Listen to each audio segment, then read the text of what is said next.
What is going on, guys? Welcome back to the channel. It's your boy Sly Jordy, and welcome back to some more F1 25 driver career mode for the Miami Grand Prix of season 4. But if you missed last episode, it was the beginning of season 4 at Bahrain, and we marked off our Williams debut with a win.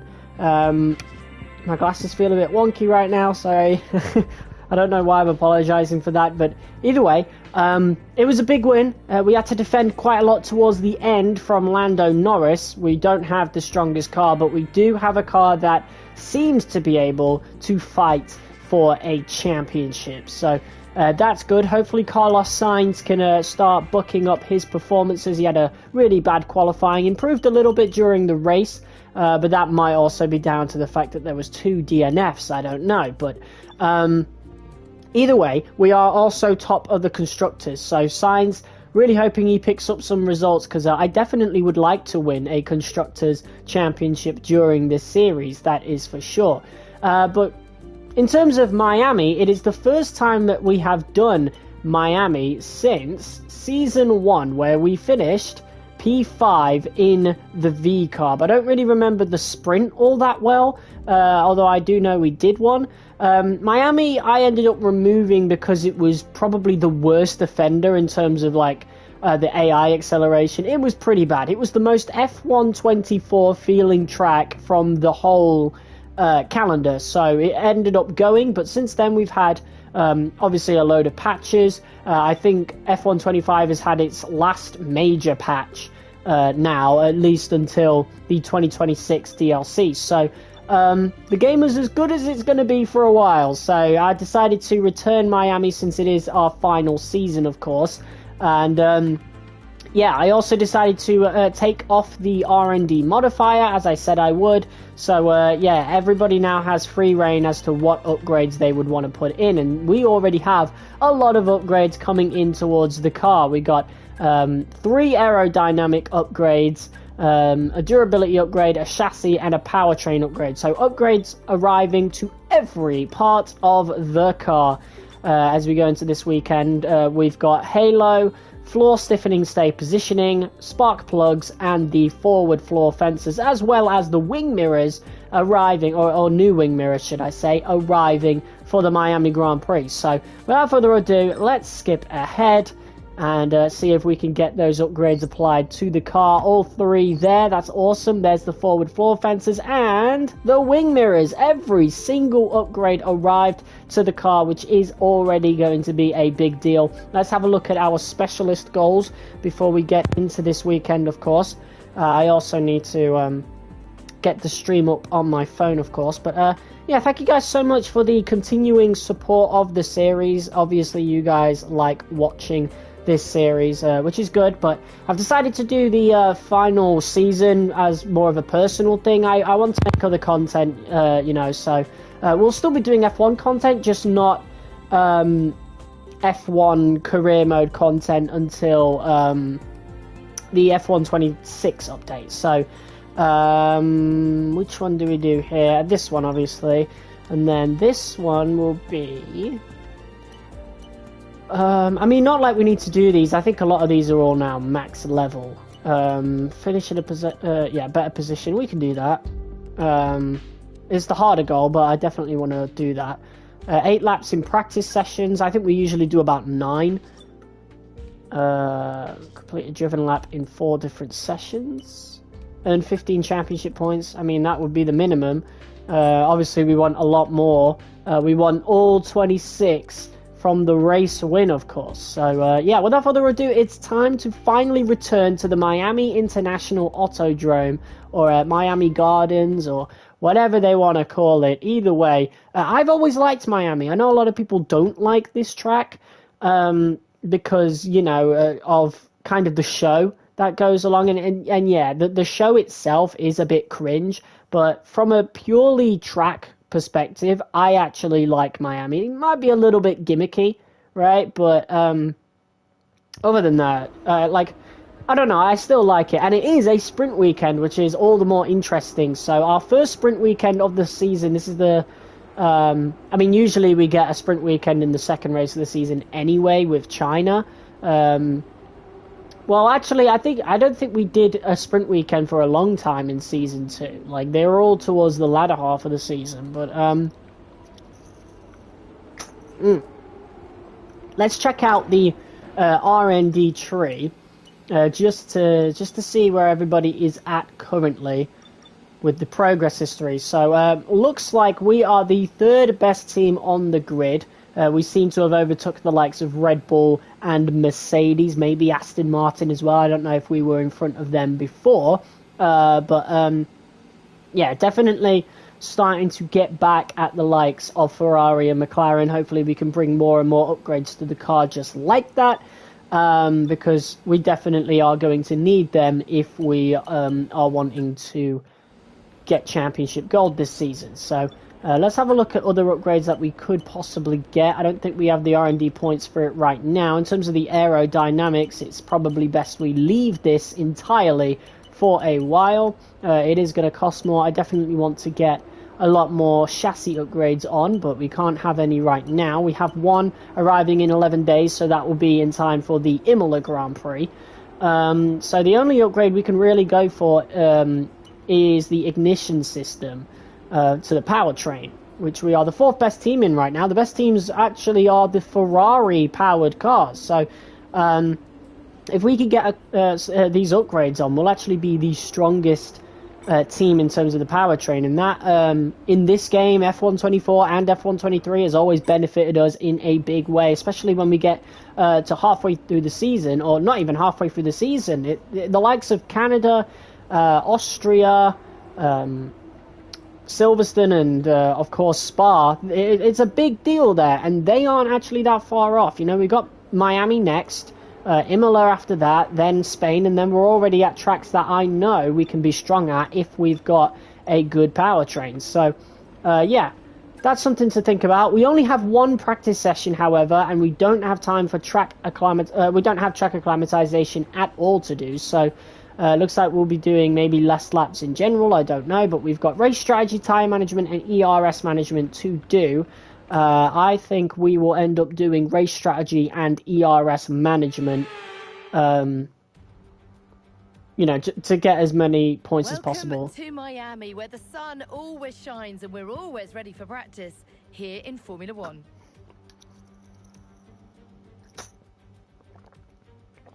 Well, here we are, back at Miami. It's been a long time, a very long time.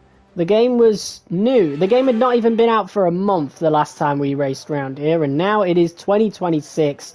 We are about a month away from the 2026 season officially beginning. Williams have actually... We're going to be logging some extra data during this session. Nothing you need to worry about, but as we have some new parts on the car, we'll just confirm they're performing to spec. So as I was saying, Williams have actually unveiled their new livery, and I actually quite like it. I think it is a much more thoughtful evolution of what we've had for the last few years. I especially like the Barclays edition and how they've done that. It's a very pretty livery. I'm looking forward to driving it in F126, but you know, we still have a new livery right now, that being the Gulf livery, and we only have access to a softs and hards, unfortunately. So we'll have to do race strategy on the hards and then see what we can do from there.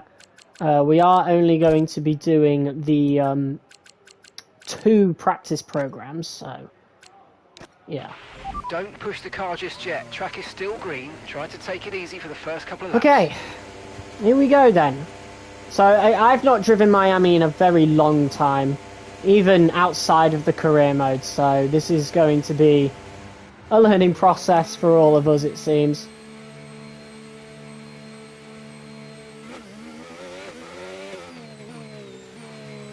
But hopefully the AI is not as nearly as difficult as they were in Season 1. We got quite lucky, I think. I think a lot of people had a lot more... A lot of people had a lot more of a problem with Miami compared to me. I want you to drive at a representative pace, alright? No hot laps this time. Not that we had a great time. We had to defend pretty hard. Our qualifying position... I mean, I remember defending really hard round here. But, yeah, I didn't have as tough a time as everybody else was having.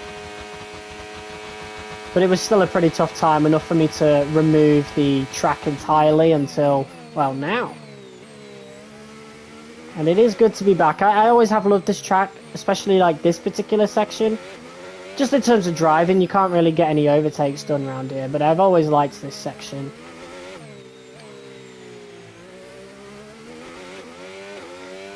Just on a personal, like, driving perspective, again, like, it's not the greatest circuit for racing. So I might like the Maddering, for example, but it might and will probably be awful for racing, even compared to Miami. So that's certainly something to think about. Anyway, here we go. Our first lap of Miami in Season 4 as we begin this race strategy program.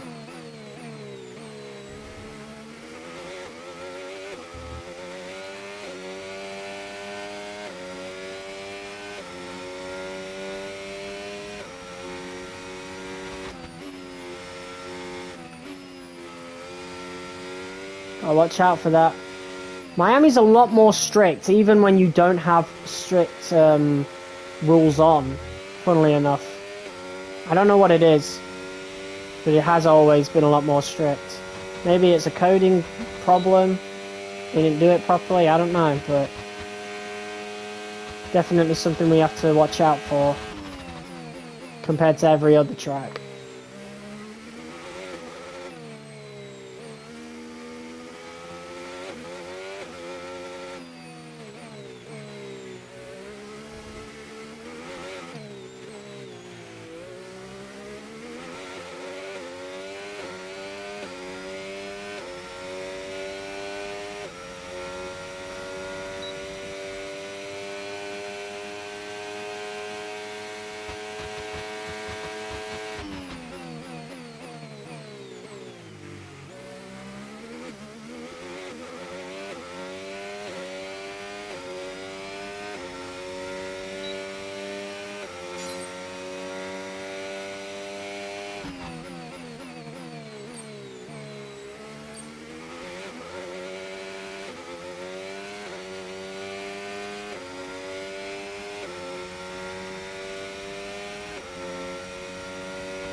I always struggle on that particular corner, always. We are in the hards though, so that might not be the same story on the softs.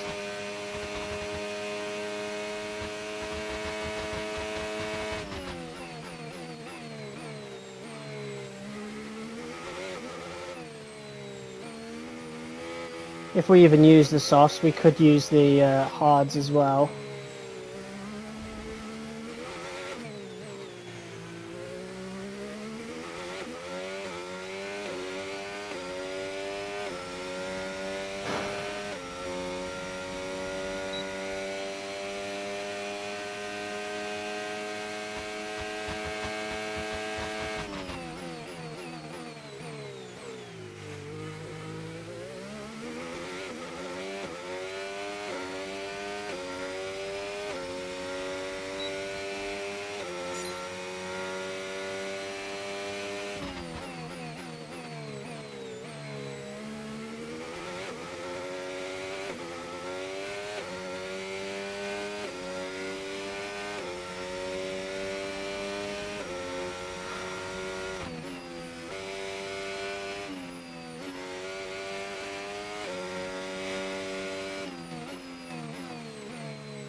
This lap is a lot longer than I thought it was before.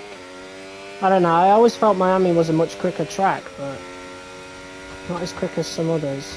Or at least not as quick feeling, I suppose. There is a lot of slow sections. Or rather, the slow sections feel like they drag, especially this section. Even though I still enjoy it because of the scenery. We've got the little stands here. Into the really slow chicane under the bridge. And then onto the back straight. I don't know, I've always liked that section, just from a scenic point of view.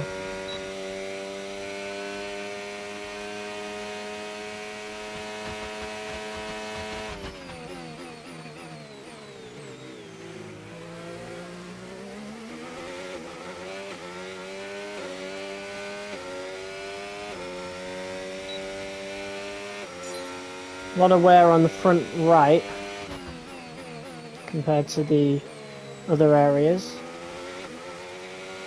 But here we go on our last lap of the race strategy program.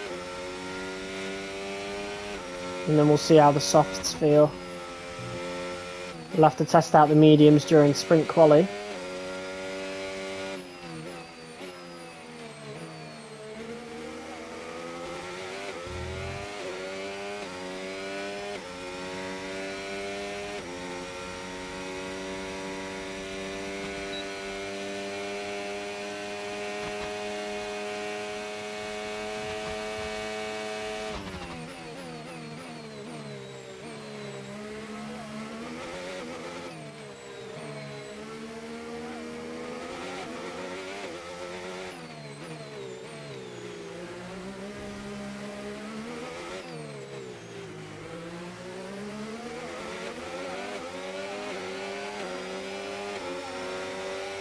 Might be looking for an overtake here in practice.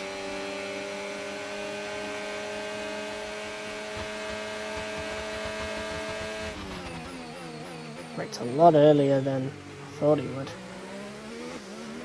He was looking for some kind of switchback, it seemed. There we go, we crossed the line, Okay, test and that's complete, it. and that was a really good job indeed. Sainz We got sets a a lot good of lap. valuable information out of that. Well done. Here comes Liam Lawson in the B carb. I'm glad that wasn't during our lap. Understood. Stopping this lap. Oh, big stoppage behind us. But it's time for us to pit now, get rid of these hards. But that is a lot of wear on the front right for hard tyres. A lot of it.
I think we slowed down in time. Not too sure. It looks like the engine wears a bit quicker. ICE already at 10%, and that's just after one race and a practice session. Or rather, one full race weekend and a practice session on top of that.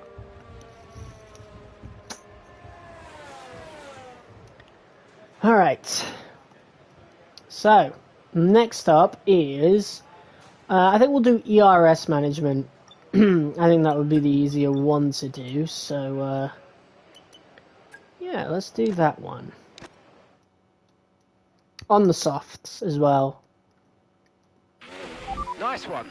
Okay, reminder, a neat way to recharge the batteries by lifting at certain points when you feel you can and by gentle braking. Try those this lap and see how you get on.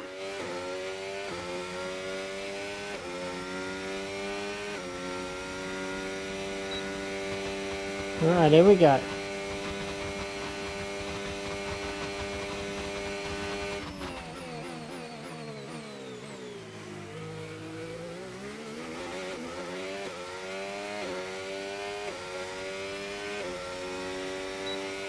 Been a while since I did ERS management, I won't lie.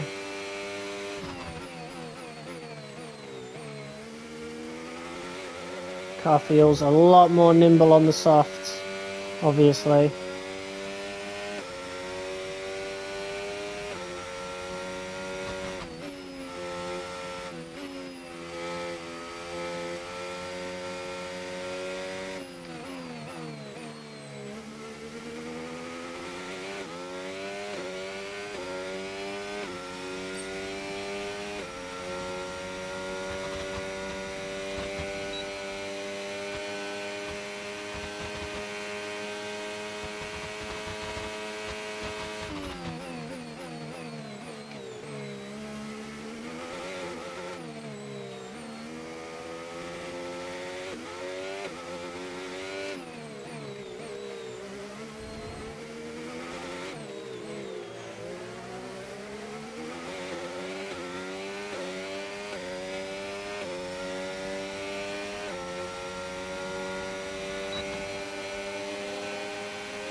Alright.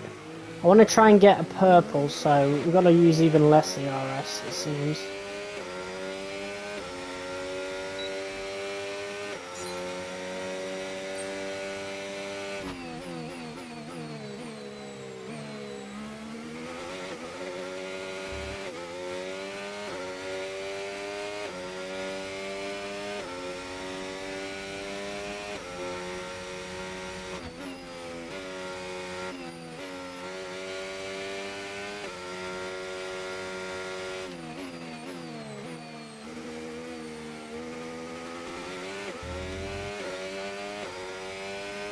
Right, we need to make up a bunch of time.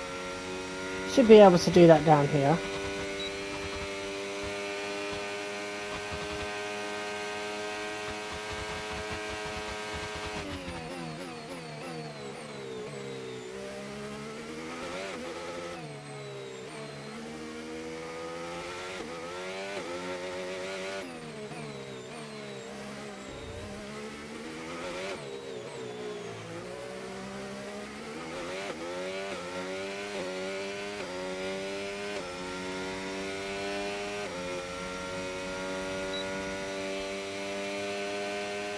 There we go. We do make up a bunch of time down the back straight.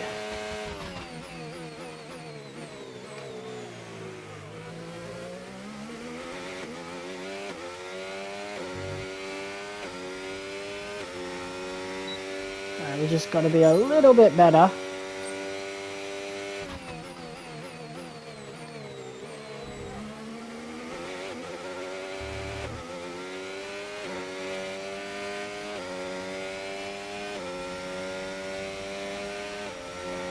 Really wish Colapinto wouldn't be on the racing line.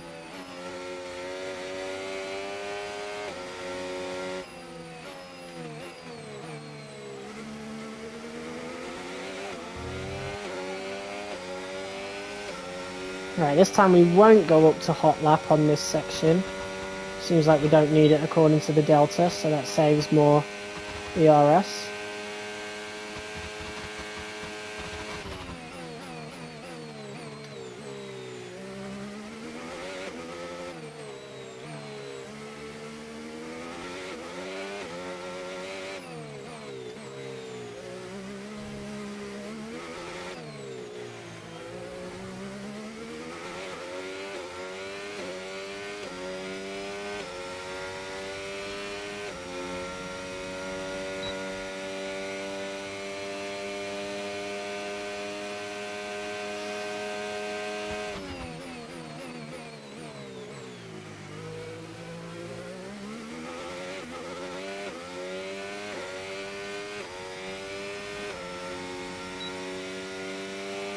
Oh. Program complete and a job well done. We got some excellent data with that run, so come on back to the garage and I can take you through the numbers. Beautiful. That's a lot of tyre wear though for just 3 laps. Crazy. Okay, we can take you this lap. But that is us done with practice. So it's now time to move on to sprint quali, so let's get the car back.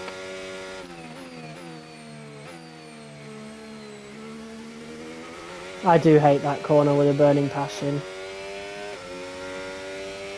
It's just such a tight corner on the exit, I don't get it. I wish they would change it. If there's one thing I would change about this circuit, it's that. I've always hated that corner.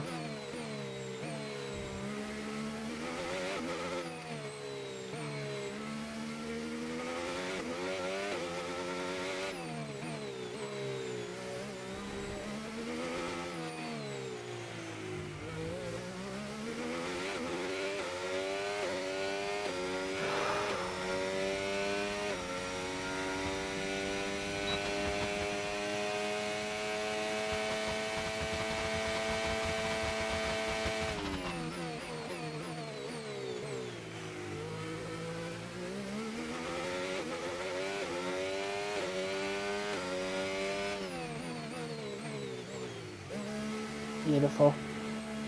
And there you go. MGUH is now at 10%. Might have to replace that after like even 3 races, I don't know. Durability is at its lowest. Hey, cheers. What's up, Insane Speed? Alright, that's us done with practice now, so sprint quali is next. And that's where having a good run actually matters. But I think Sainz was doing well the last time I looked. Let's have a look. Never mind. He's all the way down in P12. I don't think he's out though. No, not right now. So we'll see how he does by the end. Let me just fast forward. But yeah, we seem pretty quick on the softs. I don't know if we set that fastest lap on the softs. We did on the first lap with a 128.9, and we weren't even trying to set the fastest lap. It just happened. That was during our ERS management program. But yeah, that's that done. Sainz did not go out to set any more laps, so I can't really tell how quick he is. Until next time, goodbye. But we seem decently quick compared to the others. Again, it is only a practice session, so it might mean nothing. But we have enough points now to actually get that last outstanding upgrade on the car. Or at least, like, start working on it anyway.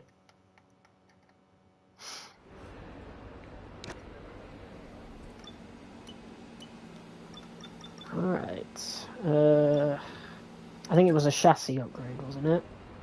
Nope. Powertrain. Ignition system. And now it's 402 R&D points. So we could get it for Spain, or we could get it for Imola if we rush it. I'm going to try that, because rushing it worked last time for this Grand Prix. It's also a major upgrade, so it's definitely something we would definitely want. That is for sure. In terms of durability, nothing to get. Chassis, there's nothing to get. There is aerodynamic upgrades. I don't think we can touch any of them right now. We were pretty close to being able to do a side pod profile, but we are already the second best team in terms of aero anyway, so it's not something I'm inherently worried about right now. But without further ado, it is now time to get into sprint qualifying around Miami. This will also give us a chance to test out the mediums as well. Welcome back to Miami and welcome to qualifying. Only raw speed will separate these drivers today, but the question is, who's got what it takes to get pole? So we're going to go out on the mediums. Usually fuel load by default on this game is like 10 laps in qualifying for some fucking reason. So we're going to take advantage of that and see how the mediums feel on that amount of fuel. As you can tell right here, 11.5 laps. So we've only got one set of soft tyres. We don't have 3 sprint quali sessions. We do short quali sessions. I only really do like the 3-stage knockout qualies in the season 1, and then you know, for ease of editing, I just go to short qualifying in following seasons, and then obviously for streams I keep it as short qualifying as well, because we care the most about the racing. So I want most of the episode to be the race and not the build-up, you know. But let's go out on the mediums now. 11 laps of fuel. This is just to... Everyone ready? Okay, let's go. To get a feel for the mediums, and then when we come back, it'll be time for our actual lap, where we only get one shot with the softs. But yeah, we're just going to treat this like a practice lap.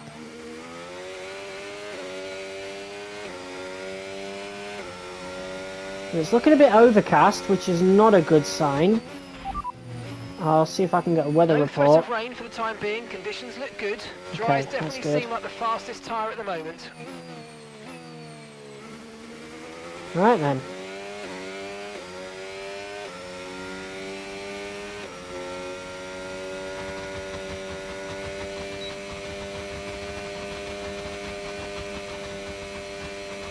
So yeah, we're just going to push these mediums as much as we can.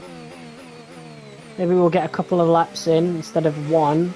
We do only have about 10 minutes, so can't take too much time.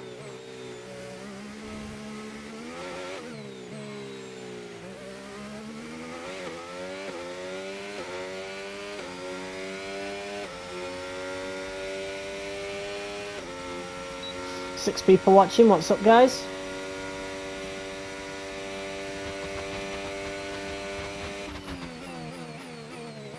Alright, here we go. I say here we go. We're not really trying to qualify well with the mediums. Doesn't really matter for now. We just want to see how they feel, as we didn't get access to them in practice.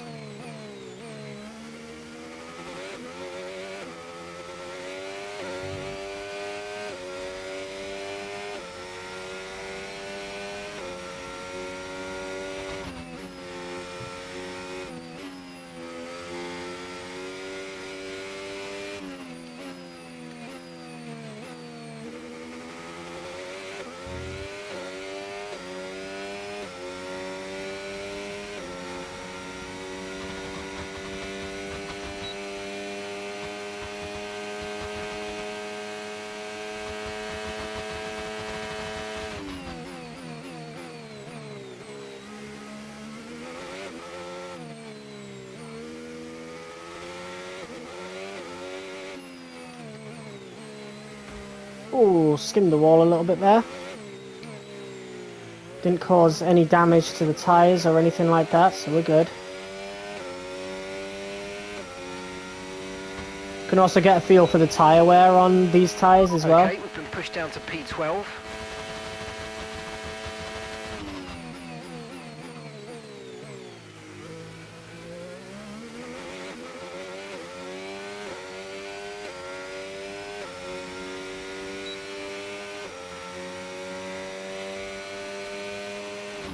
Not bad. We beat a few cars without really trying. Bunch of cars coming out now. Tyre wear doesn't look awful. These are different conditions though.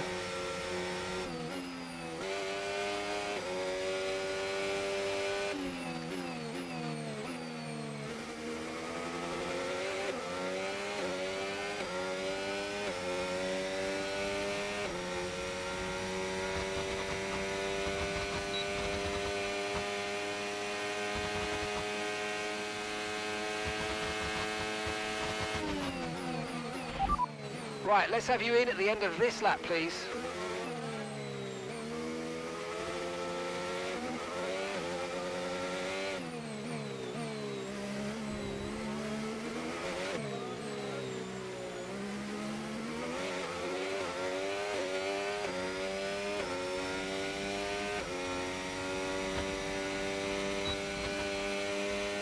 Not a bad lap, all things considered. We did end up losing a lot of time towards the end, but that's mainly because of our ERS usage on that original lap. There you go. Mediums don't feel horrible. That's the important thing. 9 people watching. What's up, guys?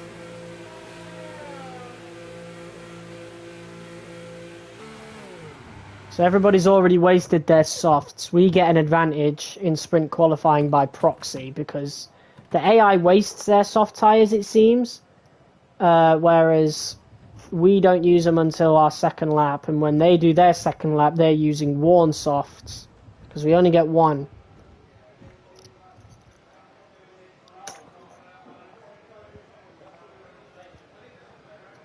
Alright, let's get these softs bolted on then. And change that fuel load. There we go. So we'll skip ahead to when everybody else jumps out.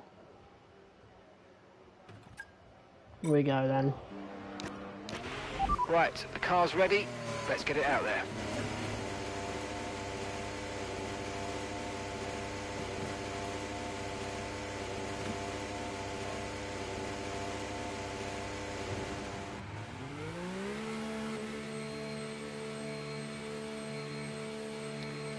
Alright, here we go. So we should be really quick, because we seem decently quick on the mediums.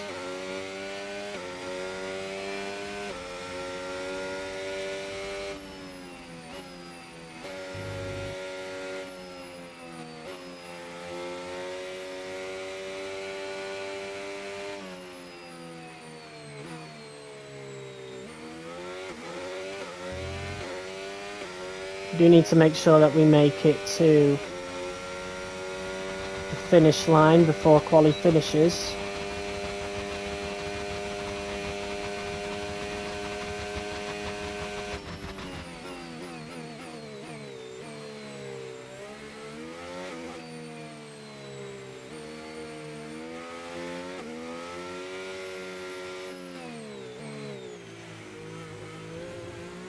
Should be okay. A little bit of tyre wear on the rears, but only like 1%. It's not that big of a deal. Alright.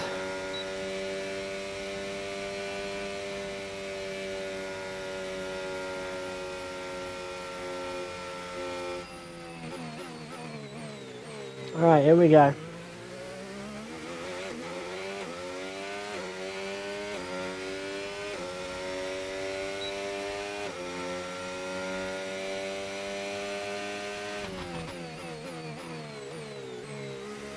Bit of a late break there. Soft should make up for it.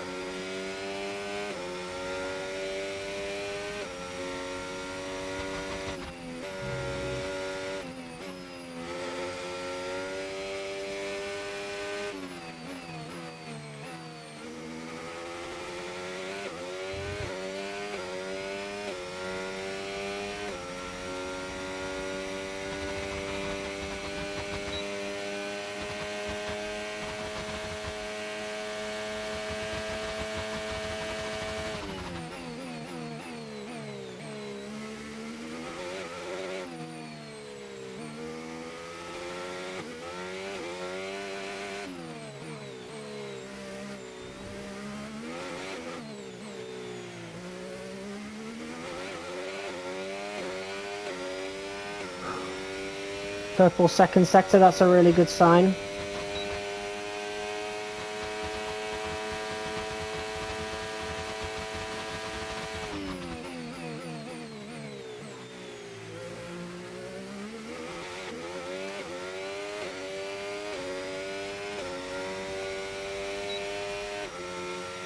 Whew. And that is P1.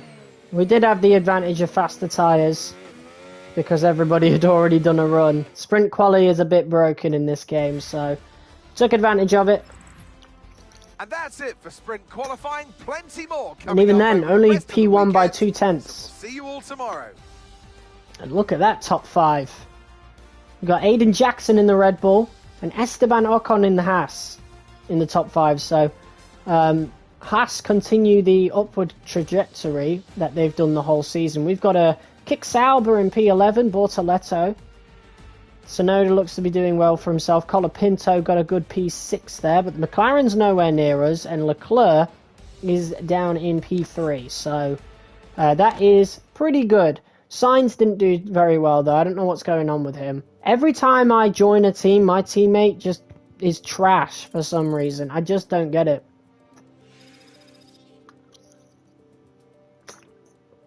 I would love to join a team where my teammate is as good as me, but I've only ever had that in one season, like, ever.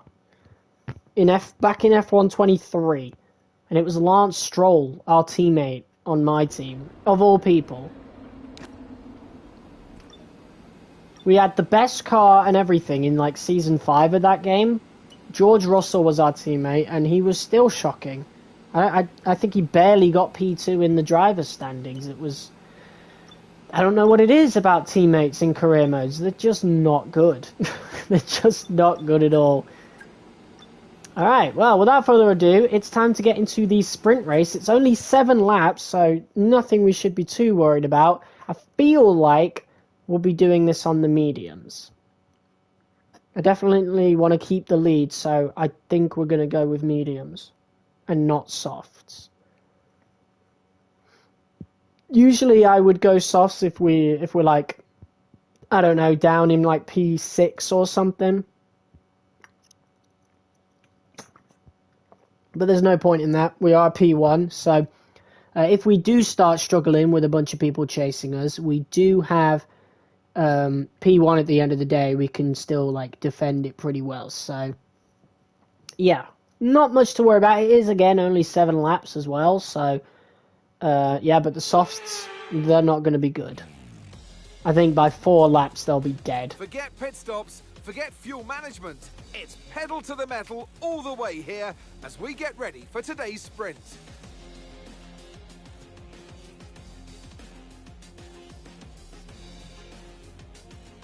With great opportunities for wheel-to-wheel battles featuring 19 corners, 3.36 miles long and expected average speeds of 138 miles an hour, the Miami International Autodrome will be sure to create lots of chances to overtake. Let's run you through the driver grid order for today's exciting sprint. We've already seen it. Today, a man who I'm always pleased to see join me in the commentary box, Anthony Davidson. Well, they say that a change is as good as a rest, and whilst there's not much rest on show in the sprint format today, there's definitely a change to what we're usually seeing on the track. So we're getting close to the start of the race. What will this driver be experiencing? Big nerves, big excitement, what? Always extra nerves at the start of the race, Goffy. Probably at the start of the race, it's where your heart rate's at its highest in anticipation. And you've got to be in the right mindset. You've got to be thinking there inside the car, what can go right? How can I be opportunistic rather than what can go wrong? And how do I protect my position? Look forward and stay positive. It's easy to say, very hard to do when you're in that position. All right. Okay, mate, I know it's tough in there, it's hot in that cockpit, but your tyres are even hotter, so you're going to have to work extra hard to keep them cool. It matters for performance. It'll be fine. And yeah, we're supposed to be on mediums anyway. Okay, that's good to see. I don't think anyone behind us has gone on anything different.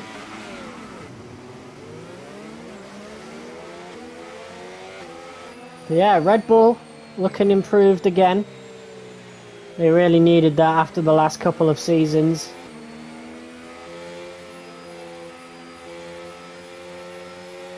So yeah, if the tyres are hot, we don't really have to worry about warming them up at all. No rain expected, no rain expected for the time being.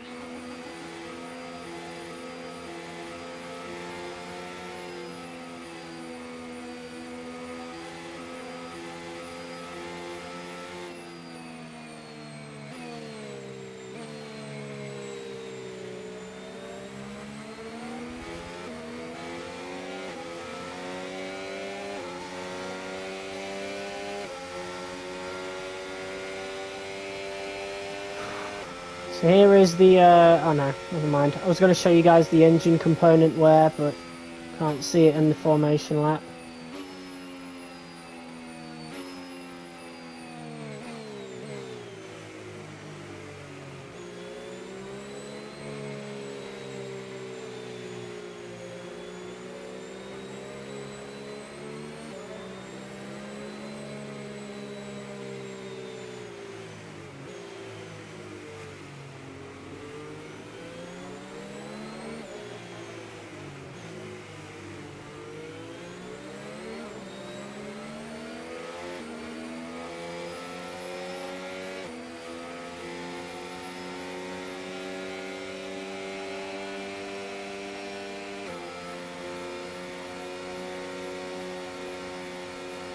Don't know how those tyres are cold at all in this weather.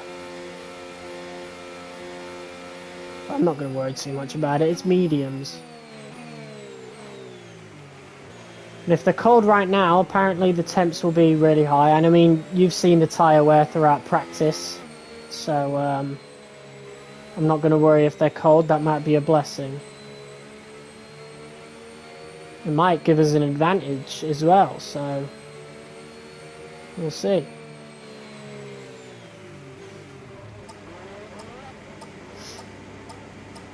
Slow the fuck down, man. Jesus. Okay, good Okay, not the parking there, best. mate. Now we need to make sure we get a great launch as the race starts.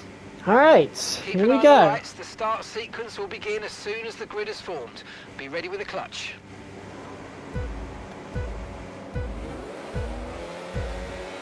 Here we go. For the Miami sprint. And it's a decent start for us. I'm not going to try and cut off Jackson at all. It's not something we need to worry too much about.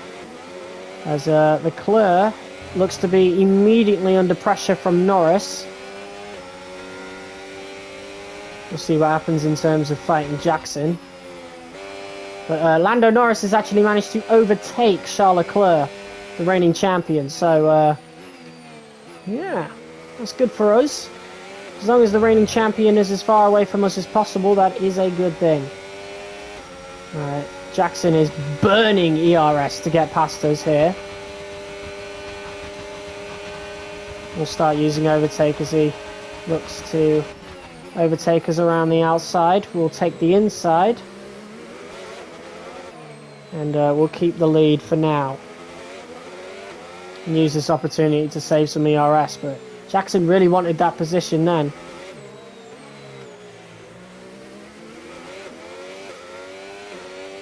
I don't want to use too much ERS though. Not if we've got a driver chasing us this whole time. He doesn't seem to be using nearly as much as Lando. Norris actually looks to make the pass. So Lando's got some really good pace on him. We know the McLaren is the best car on the grid. So it doesn't really surprise me. Jackson is fighting it. So Jackson ended up staying out ahead. But that actually gives us an advantage of about 1.3 seconds, which is really good. That means we can save some more ERS and not have to fight Jackson at all. But because of that, I mean, maybe it might have been better to let Norris pass, because now Jackson does not have DRS at all. And he will be a sitting duck on this straight. We've got a lot of spare energy. Okay to use your overtake button. Well, we've got the weakest battery out of the top four here, so definitely don't want to be using too much overtake. As Norris makes the pass, Leclerc looking to make the pass as well on Jackson. So yeah, big mistake from Jackson there to fight Lando Norris. Ended up costing him 2 positions there. Lando already catching up. That's the power of DRS around this particular circuit right now anyway. Or for the AI. It's never that powerful for me. You get a little bit of stick drift. Only a little bit though. That is something I do want to worry about, or don't want to worry about. So hopefully it doesn't hurt me too much. But there we go, Lando Norris with the fastest lap. That's why I didn't want to use much ERS, because he is going to be hounding us just like he was in Bahrain. We're now 3 laps in.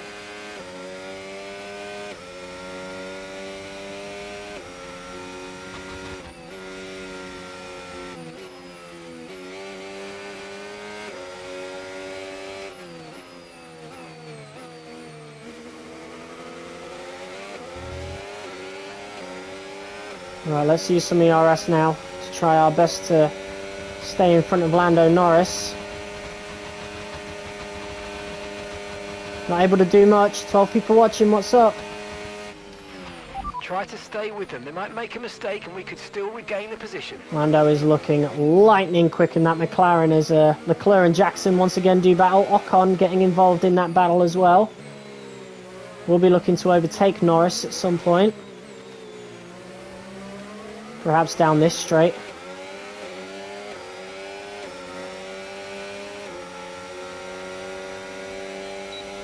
Here we go. DRS, we'll switch off ERS to gain some energy back. Let off the throttle a little earlier as Norris looks to keep the move down the inside. We'll go side by side. Went a little bit wide there, wider than I wanted to. We still get DRS, we could make the pass here. Okay, so we're leading our teammate Norris by slows down 7.8 massively. seconds. I guess he really wants DRS for the next corner. I don't know if the AI did that on purpose or not, but that's really smart from Lando Norris if so.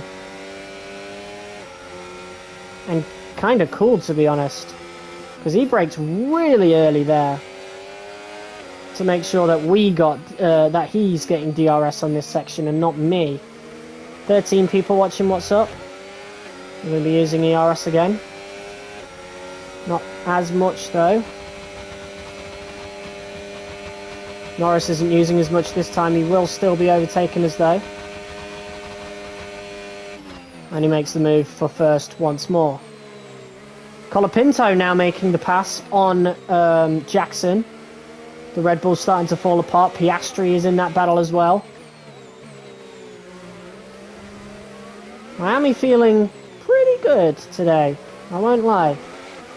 Definitely good compared to season 1. And look at Leclerc now joining the battle. You'll have to be careful here.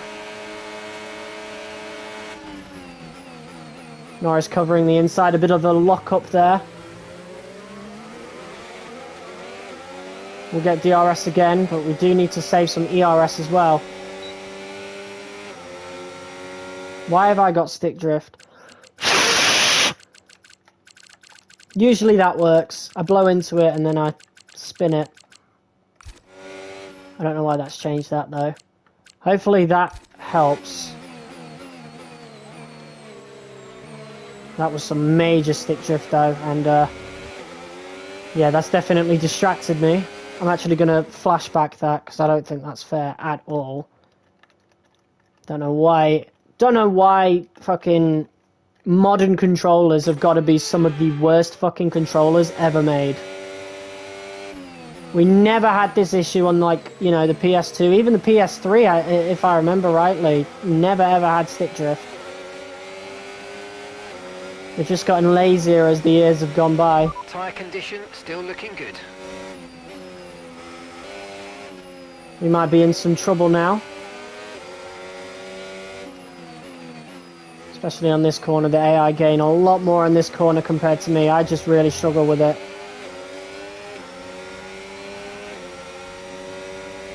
And now Leclerc. Yeah, we lost DRS. Oh my, what? How? We were in DRS range. Well, I'm going to dive down the inside of Leclerc here. Just about in range for that. Give him a little bit of a squeeze there as we look to catch up to Lando Norris.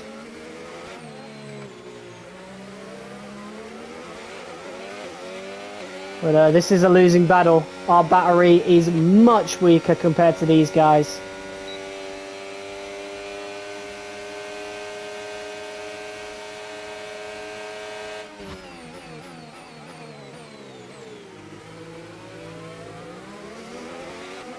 Yeah. That is P1 gone. Do have the chance to fight for P2 still with Leclerc. There is only 1 point between me and Norris, so I'm happy dropping a point. As we really start to struggle at this point, that is for sure. Try and save some more ERS around here as we prepare to do battle with Leclerc, reigning champion. We had a few battles with him last season. He'll be looking for the pass here. And he gets a pretty early pass, really easy one as well. We lost the position, try to keep focus. There's only so much we can do with a much worse battery compared to McLaren and Ferrari. We have to wait till upgrades come in.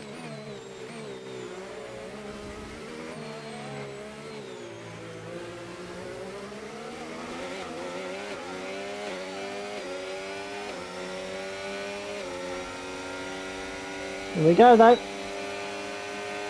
Getting closer to Leclerc. As much slipstream as possible. As we look to go around the outside now.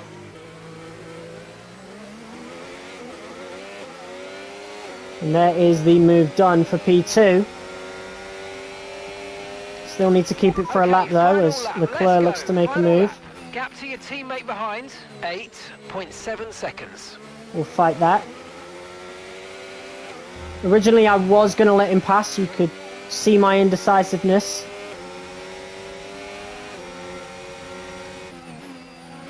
I do want to stay as close to Leclerc as possible. He has given me a massive whiff of dirty air though. And that might be P2 gone because of that, because this corner sucks. I'll try my best to stay with him. Look at that acceleration that the AI gets out here. It's still a bit of a problem.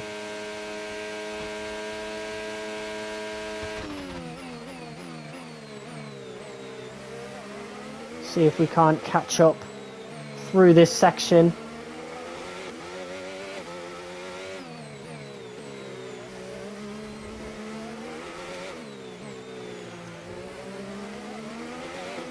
Here we go. Final opportunity for P2. I don't think we have enough ERS for it. Leclerc's ran out. So all we've got is DRS. We could send it. And he's going to go for the switchback. So it's going to be a drag race to the line. Who's going to get P2? It's going to be me. Whew! That was close. That's a podium. Excellent. That was drive. close. The whole team have worked especially hard this weekend, and that, my friend, is a fantastic reward. Well, we're only halfway through it, bruv. Shut up. But there you go, there is a good 7 points for us right there. Still outscoring Leclerc, which is good on a personal perspective, considering he beat us for the championship last season. Lando Norris is still the danger to look out for, though, as he wins in pretty dominant fashion. And of course, the main event, this weekend's Formula One Grand Prix. We'll see you next time. Red Bull's still a long ways to go for them. Same with Haas. They both end up losing a bunch of positions to the McLarens and the Ferraris. So that just goes to show just how good those two cars are, you know, seeing as though we struggled quite a bit as well. But those are the current standings. We still have a good advantage over Lando Norris and especially Leclerc. So now we can get into the actual race, or rather qualifying. And with the race, we'll have the advantage of pit stops as well. So that's something that might be able to aid us in our blatantly uphill battle against Ferrari and McLaren.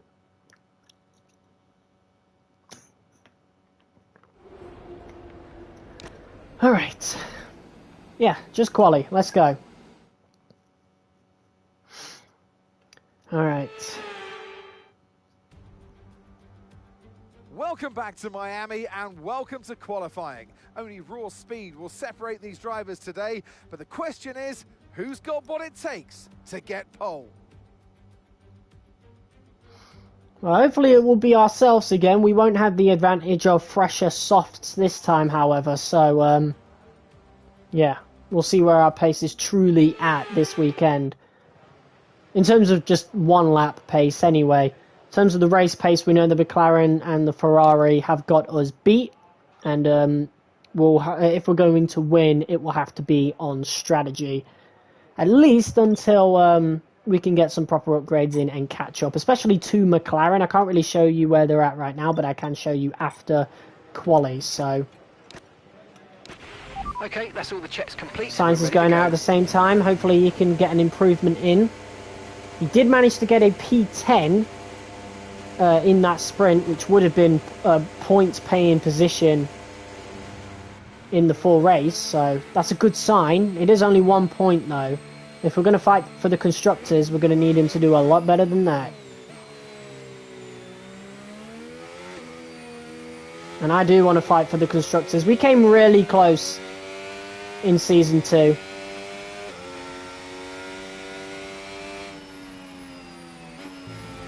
All we needed was Alonso to start putting on some consistent results, and yeah, per my luck with teammates, that did not happen.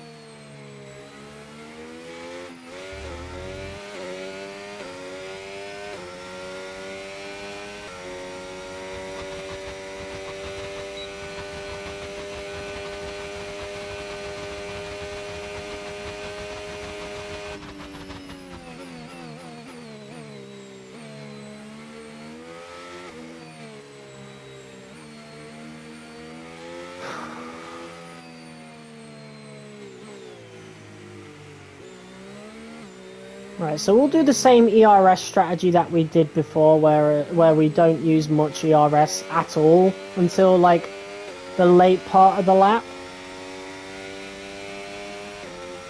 I think that worked out for us last time, so we'll see if that works here.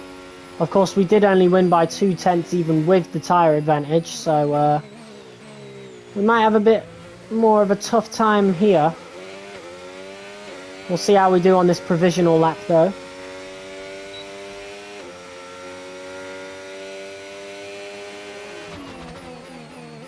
Got a bunch of cars coming out. Hopefully they don't get in my way. Fairman, big slowdown from him there. That's good. Thank you very much.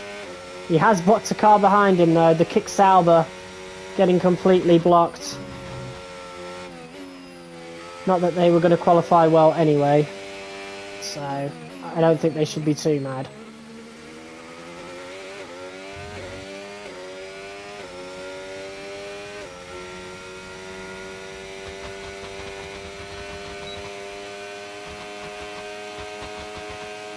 Nine people watching. What's up, guys?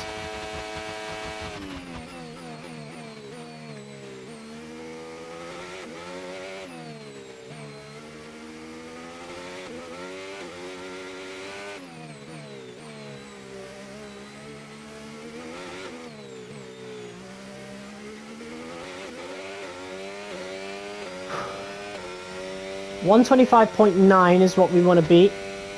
There's a purple sector too, so we seem to be pretty consistent there.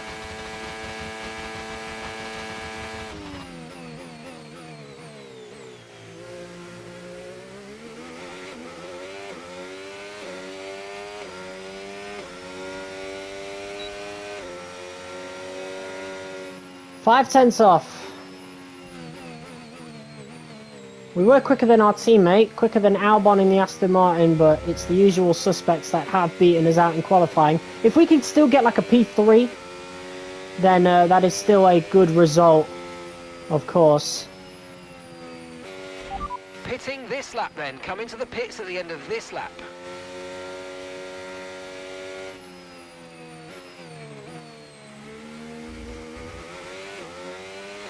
.11 people watching. What's up, guys?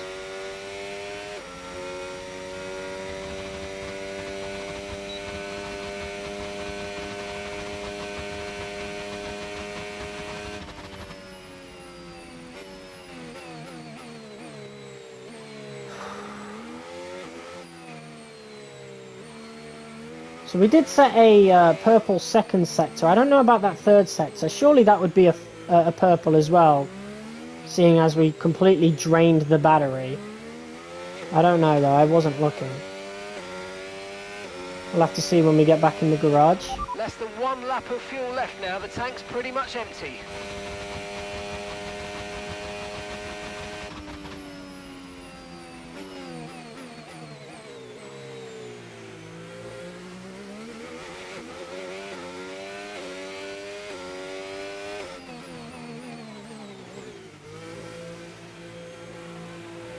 Alright, not bad. Not bad for a first lap.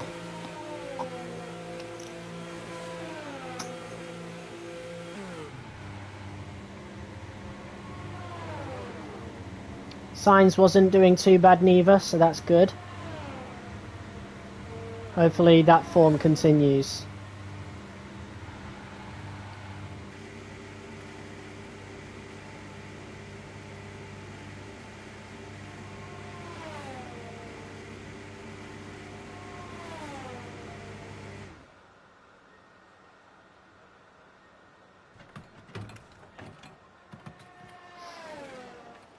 There we go.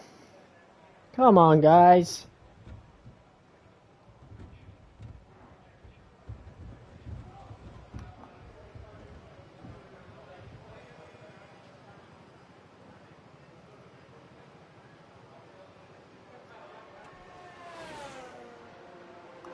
Why are my hands still on the steering wheel, man? I knew that was a bug.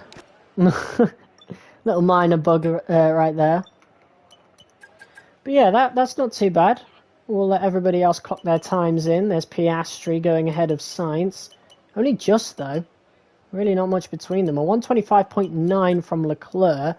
He actually went quicker than us in Sector 3, so that just goes to show just how powerful the Ferrari powertrain is compared to everybody else.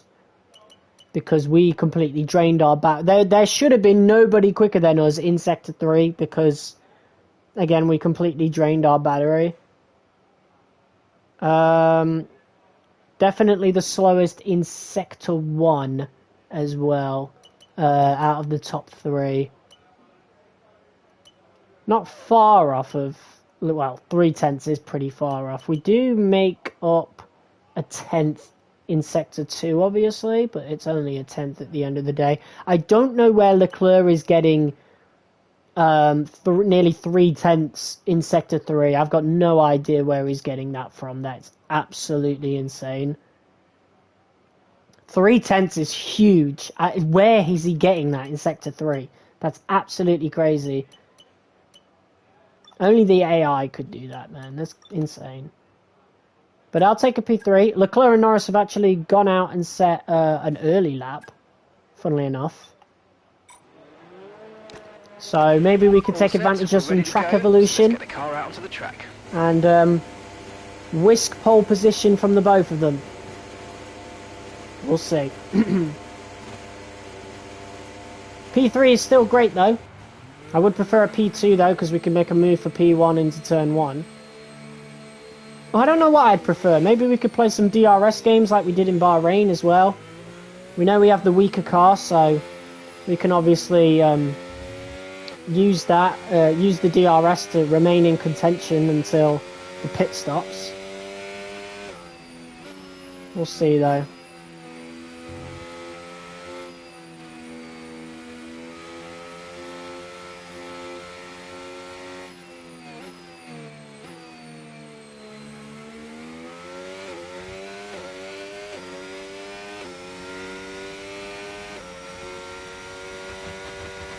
What is with this stick drift, man?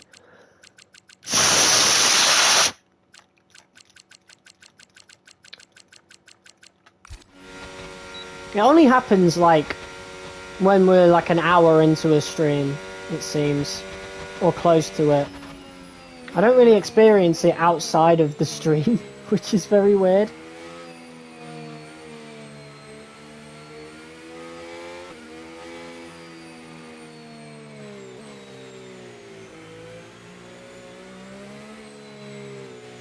Alright, here we go then.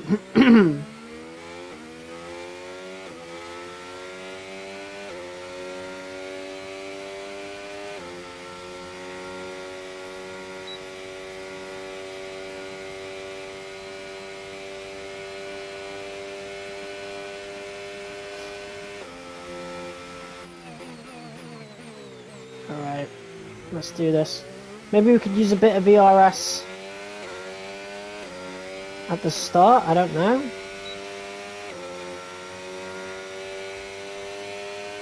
I think I know where we're losing time, to be quite honest with you.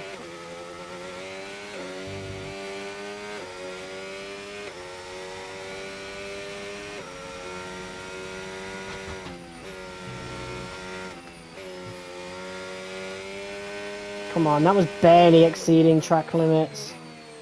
It's this fucking corner. We had a better entry, but the exit, yikes.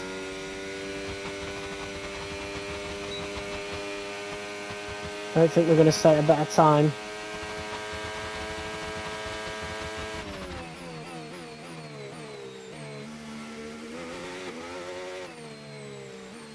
Unless we set a killer late sector 2. I think that might be P4, I'm afraid. Yeah, this is a really bad lap. Really bad lap. Ocon, oof. Really good lap for him. That's us falling down to P5. This is an absolutely shocking lap from myself. We're not gaining any time down the straight now.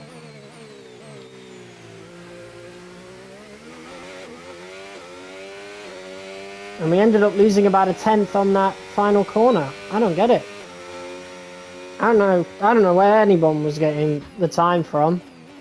Definitely the track. Well, I can't say the track was slower at the end there, because that lap from me was absolutely shocking. But a P5's not the worst in the world. I mean, we came up from, I think, P6 in Bahrain to win. Unfortunately, that is Charles Leclerc on pole position. So, we're going to have a really good first lap to get anywhere near him, because he is going to run away with it if last season was anything to go by.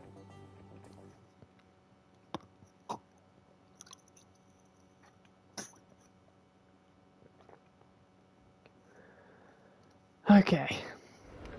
So, we've got 20 laps of Miami coming up. We got to get this win. Or we got to get close to it. I definitely want to remain P1 in the driver standings for as long as I can. I want that second championship before we end this series at the end of the season.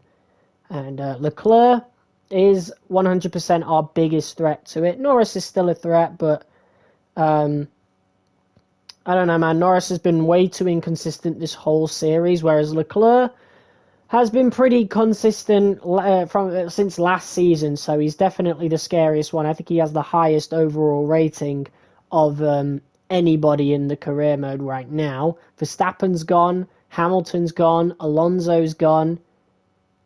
The only one who gets anywhere near Leclerc is Norris. Piastri is cursed in my career mode for some reason. Formula 1 has arrived in the Sunshine State for spectacular sunsets, gentle breezes, warm waters, and for what will be a fantastic race day here at the Miami International Autodrome. A lap of the Miami Grand Prix features 3.36 miles of track around the Hard Rock Stadium, and 19 corners make up the Miami International Autodrome, which will challenge the drivers in a tight wheel-to-wheel race. All right. And alongside me in the commentary box, my old friend, Anthony Davidson. I know what we've got to do before the start of today's race, but what about our driver? What do the final hours look like for them? Well, for them, you know, you've got your pre-race rituals that you go through. You see different drivers. I bugged it. You know, some got their headphones on, they're listening to the music. Yeah, I bugged it. I pressed it too quick and I bugged it. Okay, here we Right. go. I know what you can do. Don't let me down. Okay, mediums to hards it is. And we got a P4. So, it looks as though Esteban Ocon has taken a grid penalty. So, why is he taking a grid penalty in the second race of the season? I have no idea. Very strange, that's for sure. Got no idea what's going on there, but that does put us one step closer to the front, so I'm not going to complain about it at all, but that is definitely very strange.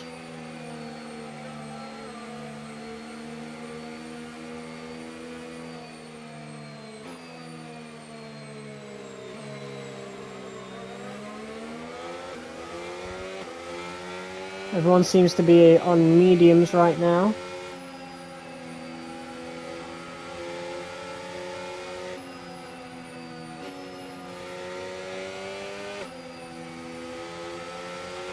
Conditions look stable at the moment. No rain currently expected.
Okay, incredible parking there. Nice one. That's going to give you the edge if you can get a good launch. Hopefully Norris gets a good start and can challenge Leclerc. We'll be looking to get past Piastri as fast as possible. Be patient and watch for those lights.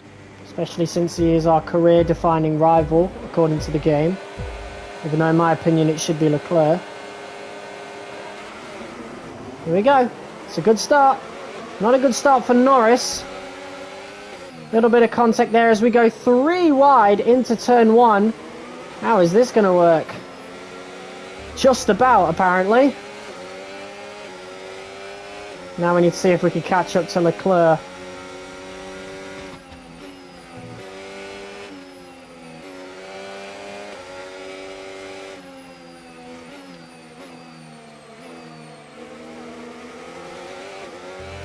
AI always seems to get a big acceleration out of that particular corner, and that appears to still be the case.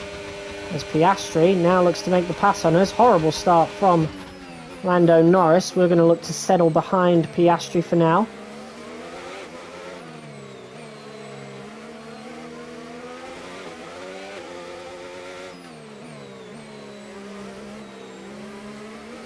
Hopefully Piastri's got the pace in him to catch up to Leclerc. The McLaren is the best car on the grid. I really hope that holds true around here.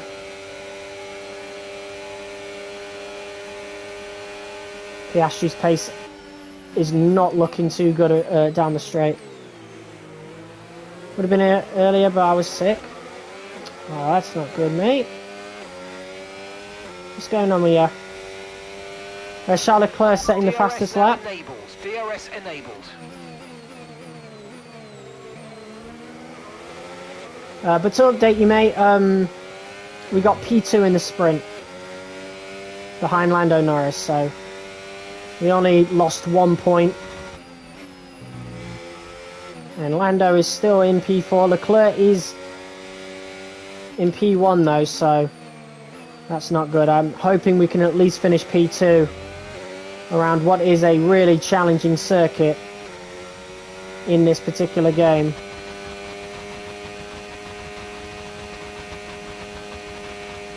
Yeah, we were defending a lot of the time there. Piastri making the move.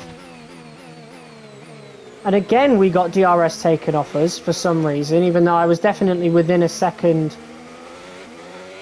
by the time we crossed the detection point. But whatever the game wants to say. As Piastri does make the move on Leclerc, that's good. Piastri gets the win. I'm not going to be too fussed considering he did get a DNF last time out. Leclerc will be looking to make the move on Piastri. Piastri looking to defend to the inside, not too much though. We'll be following close behind. I don't know who's going to get DRS out of the two of them. But it looks like it's Piastri, so Piastri's pulled the wool under everybody's eyes there.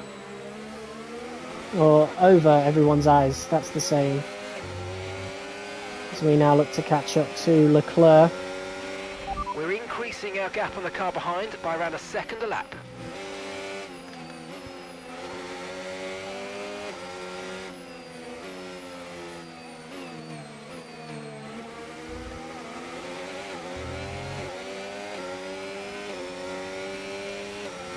Did much better that time round. And we got DRS on Leclerc as well. Piastri looking to run away with it. We'll settle behind Leclerc for now. I won't make any big moves. It is only the third lap. Yeah, sad to hear you were throwing up, bro. Not a good experience, obviously.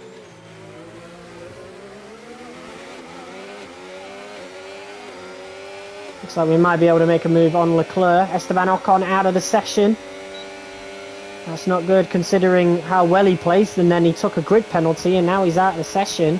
Looks like something really bad is happening with that Haas currently.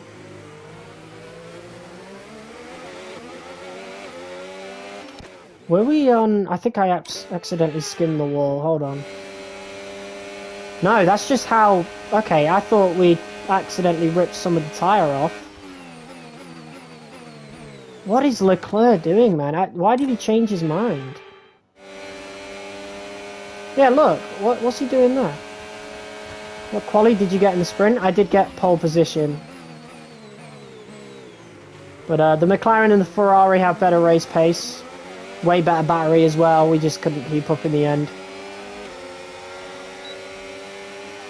But the advantage here is that Piastri is looking really, really quick. I'm not worried about Piastri. He did DNF last time out, so we would still be P1 in the driver's standings as it stands.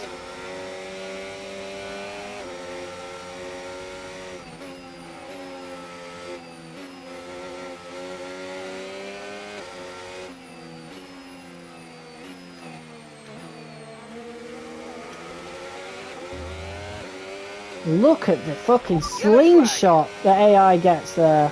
Crazy. Okay, be aware there's an incident in the next part of the track. No overtaking through the yellow flags. Luckily Leclerc has no DRS, so we can get all of that lost time from the beginning of that straight back by the end of it. But yeah, that was always a problem. It's hard to imagine that it was even worse originally. Norris is right behind us, so we'll have to keep an eye on that. Carlos Sainz, our teammate, in P5. That is really good news. Green flag. When I was pitting, my ass crew put me on Inter, so I had to pit again onto hards. See, that's why you keep an eye on this screen. Here's Norris, though. He's taking a peek down the inside.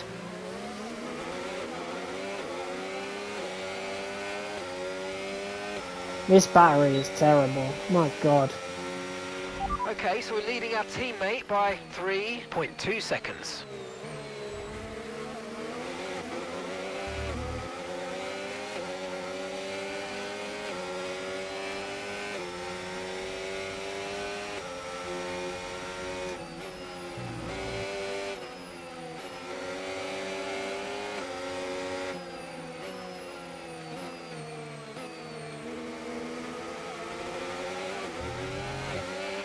No need to worry about the tyre condition for now. Everything's looking good.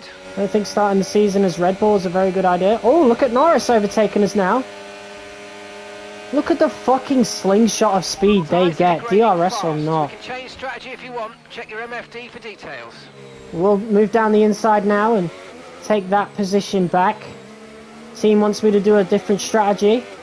We'll have a look at what that entails in just a second. We are going on to hard, so I'm not against pitting early.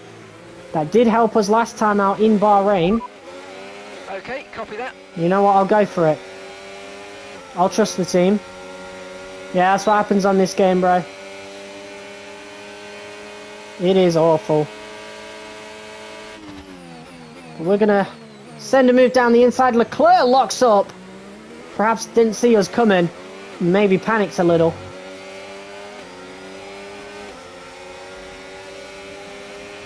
We're approaching the pit window now, and you're going to be on hards next time. Leclerc diving down the inside into turn one here. I think he sees my hesitance at wanting to be in front.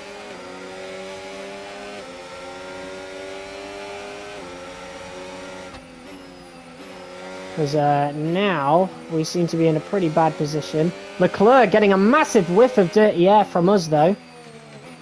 That might give us a bit of an opportunity. Leclerc will be a sitting duck down the straight. Actually no, he will have DRS. So we'll just spend the battery. We'll just completely drain it as Leclerc looks to make the move now.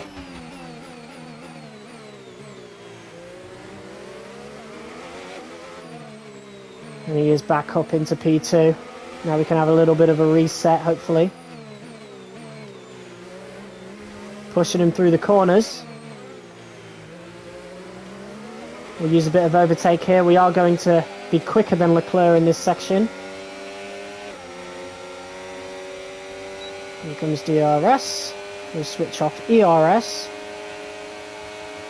And let off the throttle a bit earlier to save on battery. Not that it helps much, as we're now down to reduced harvesting. Unfortunately, the best position for saving battery is unfortunately right at the end of the lap, when we're going into reduced harvesting anyway.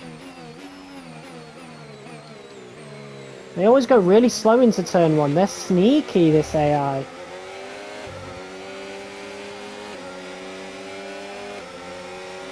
We'll be pitting on the next lap. We've done a really good job thus far. A lot of that is because Piastri ended up gapping Leclerc.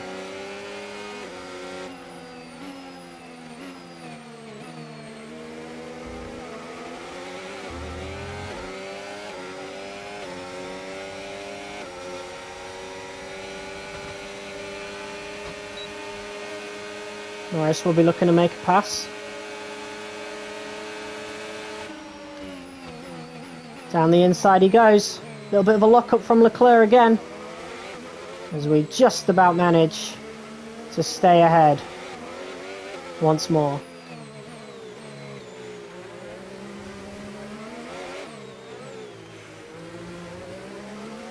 I'm not going to use any ERS now.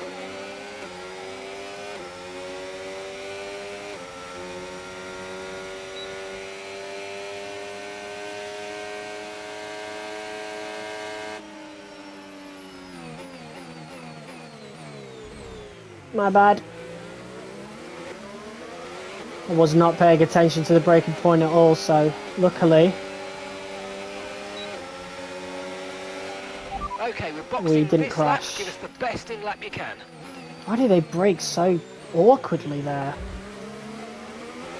Norris looking to take advantage of the confusion. Yeah, almost into the barrier. It's fine though, we saved it. Hopefully we can stay within DRS range as that's become a little bit of a problem. Mate, Norris behind. I can't do that, I'm pitting this lap, it makes no sense. These career objectives are just pants, bro. I like the idea, but they just didn't do them properly.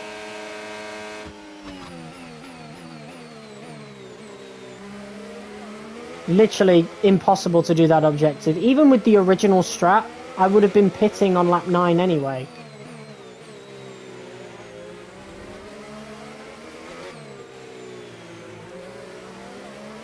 Struggle against AI at 70 now? That's crazy. Box this lap. Alright, I'm not going to worry too much now. We are pitting this lap. Mate, I'm afraid we didn't Yeah, quite shut the get what we fuck up, needed there, engineer. but let's not worry about it. Get your head down now, chin up, and let's focus right until the checkered flag. Shut up, bruh. Alright, let's get this undercut working. Oh. Alright. Hopefully this pit stop goes a bit better. Tyre wear wasn't too bad, but they wanted me to pit earlier for a reason. Alright, come on, please guys.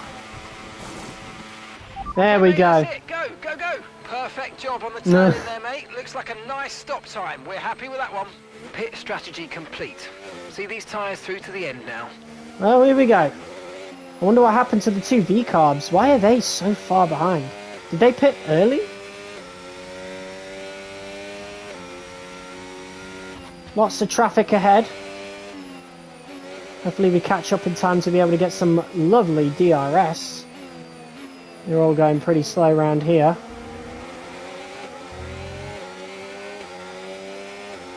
I won't be using any ERS at all, because I do want to save it. But yeah, even with the worn tyres, the AI is way quicker than me coming out of that particular corner. It's woeful. I'll be able to get a pass done on the Alpine here in the stadium section. That'll be an overtake of the race, that's for sure. Practically pushing these cars through now.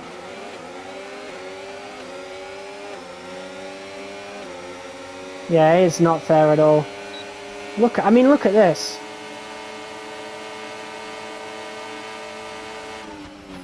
What is the point in making such a stupid move, Hulkenberg? And look at this. Triple overtake. My God. And up into P13. Hopefully we didn't lose too much time compared to the cars in front. There's Norris and Leclerc coming out now. look into changing your ERS mode in the MFD for a more conservative They will get burn stuck rate, into or you traffic. might want to try some lifting or gentle braking to recharge. At least Leclerc will. Leclerc will get stuck behind Doohan.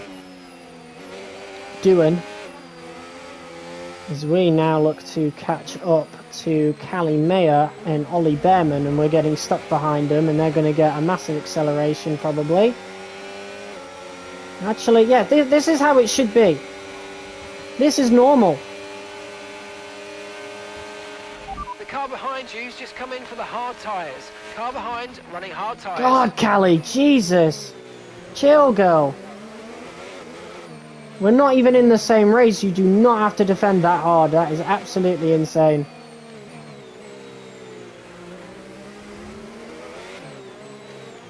Next up is Ollie Behrman, our fellow British compatriot. Let's get this move done.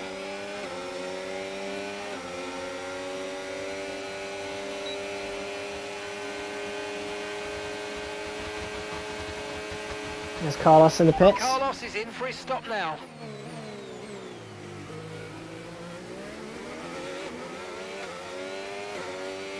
Right, Norris is on the same tyres as us, so it might be different to Bahrain. Okay, gap to the car ahead, 7.4 seconds. Yeah, we don't have much to work with versus Norris. Piastri, so far ahead. He is already back out. 5 seconds ahead. He's won the race. Unless he has an engine failure again. We'll see what happens.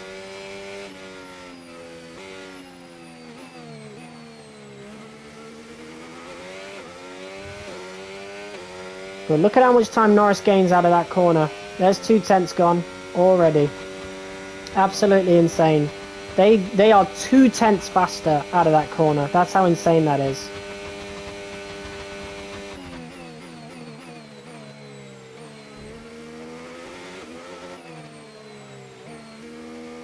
But Leclerc got caught into traffic. That's what matters most to me right now.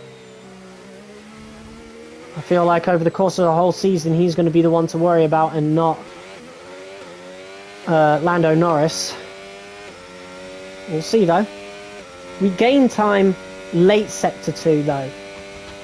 1.5 seconds ahead. As long as we can keep Norris out of DRS, like we did in Bahrain, we could be saving ourselves a whole lot of time. But I think we might be looking at a McLaren 1-2. Because of our battery problem. Okay, no issues with tyre wear for now. Keep taking care of them. So apparently we do actually have to upgrade the powertrain to have a better battery, according to the game itself. So it's not a durability thing.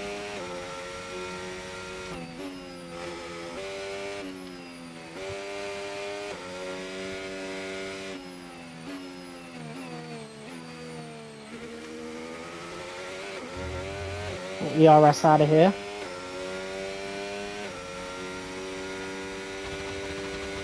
Hopefully to negate as much time as possible. We actually gained a 10th out of there, so that might be the good strategy there. Having better ERS would fit the powertrain category area, to be fair. Yeah. Well, we're improving all parts of the car anyway, so eventually the better battery will come. Hopefully we get more technical tracks soon.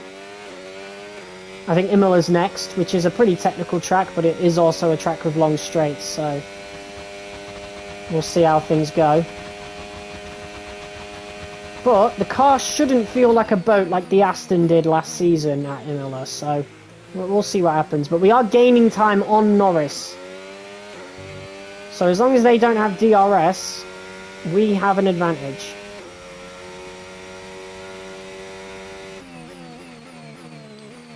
Yeah, I was thinking energy store durability.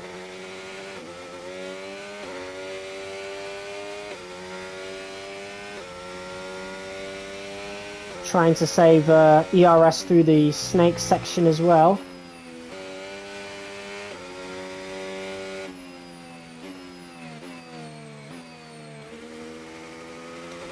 And then ERS out of here.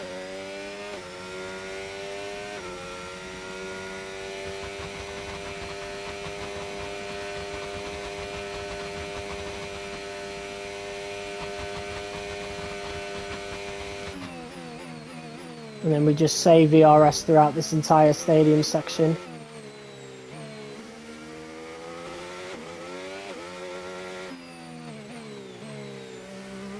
Bit of a late turn in there. I think we saved it a little bit though by jumping across the curb.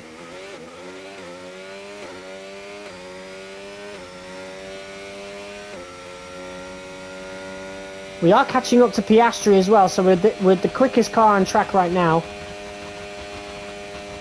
I don't think it will be enough to catch up to him though. I liked doing the formation lap because I never did, but I was on Inters. That lap did not matter.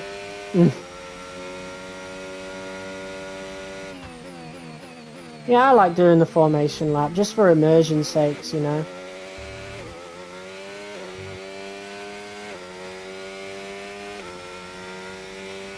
But we are putting a lot of distance between ourselves and Lando Norris.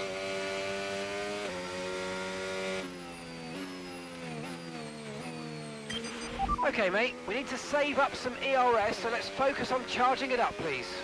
Well, it's pretty hard when the battery's as weak as it is, mate. I could try, but I think we'd lose time by doing it.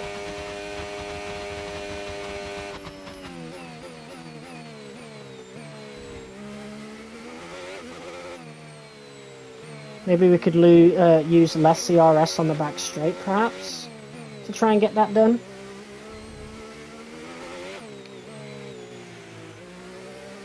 Shouldn't talk about Norris, he might break the curse and he'll become a rocket. Well, I think we're fine anyway right now. As long as he doesn't get within DRS range.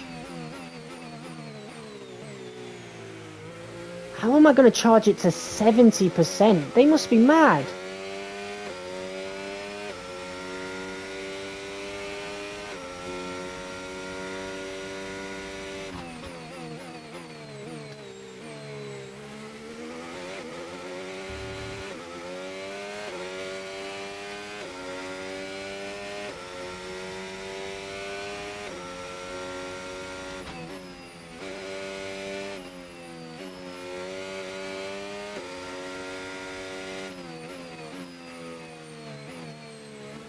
Yeah, 50% would make more sense. Let's not spend any ERS down this straight. We'll lose a couple of tenths, but we'll gain a load back, as we usually do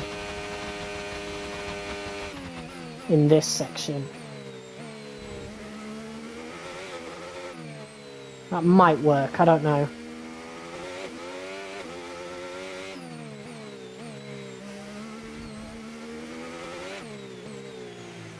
There you go. Lovely. Okay, I think it is doable.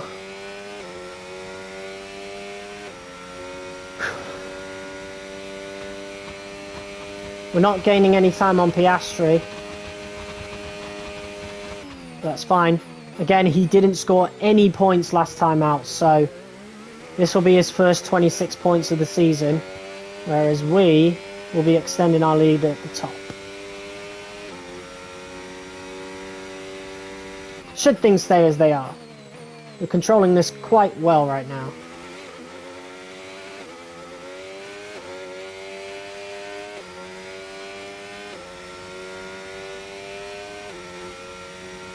And we've got a lot more ERS to work with as well now, so...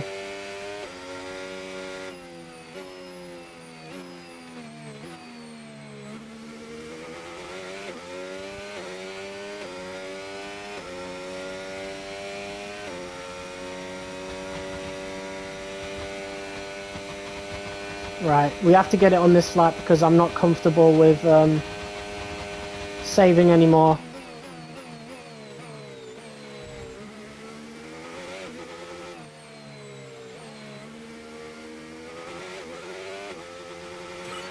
Oh, great stuff. You hit that target. Really good job. Right, here we go. ERS out of here. Meanwhile, you're racing like Senna. I'm only on 98.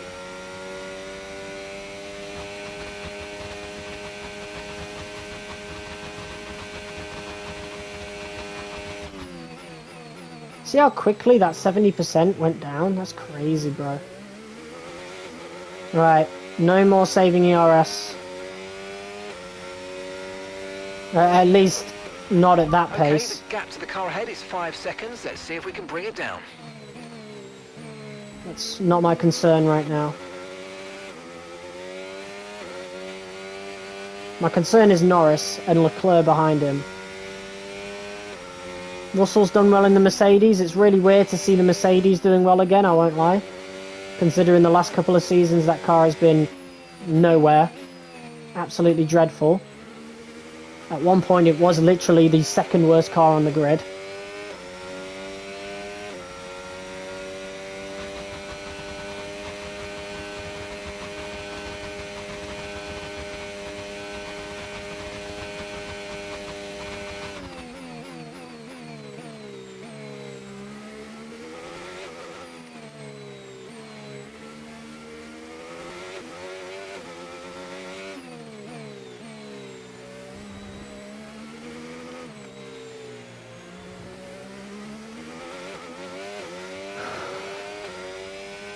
We're pretty good in that particular section, in the Mickey Mouse chicane, as some people was calling it back in 2022.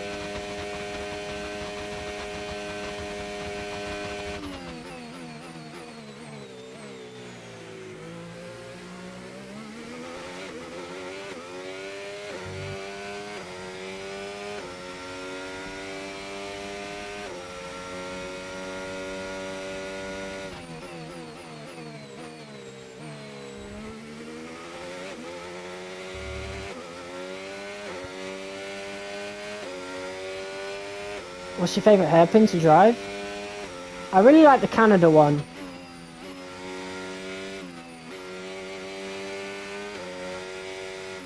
I've always loved Canada though. Canada's always been one of my favourite tracks.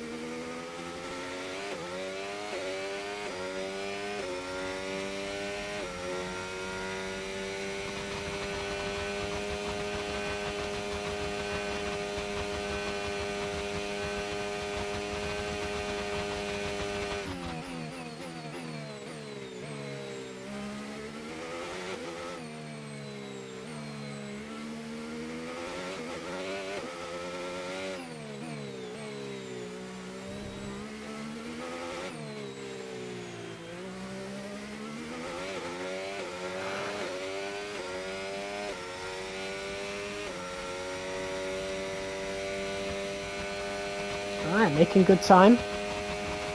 We've also caught up to Piastri by a second. He's had a very good race, he has. Leclerc's fell down to P4. It just goes to show how powerful the McLaren is. We're starting to catch the car in front, but we need to look after the tyres. We won't be making another pit stop.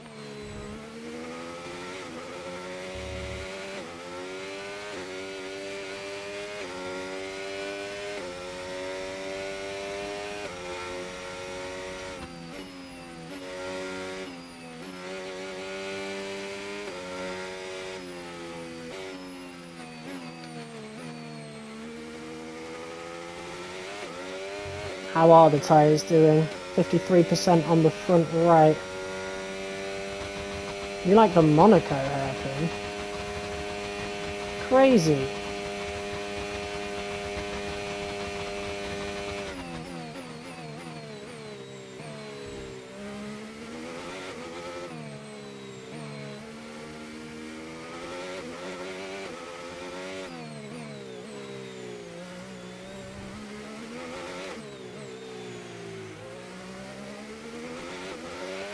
Alright, we've gained another second on Piastri somehow.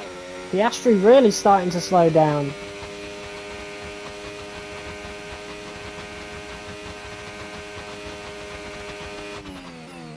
Feels tough, alright. Whatever you say.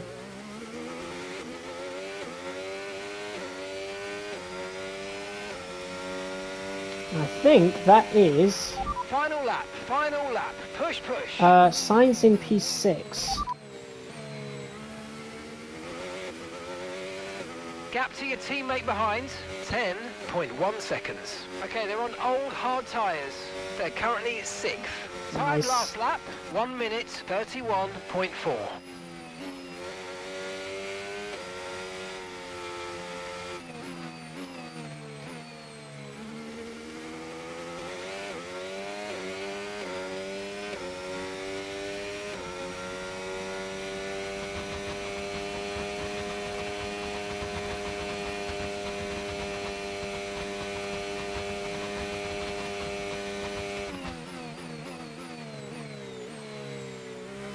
It's a shame the fastest lap doesn't mean anything right now.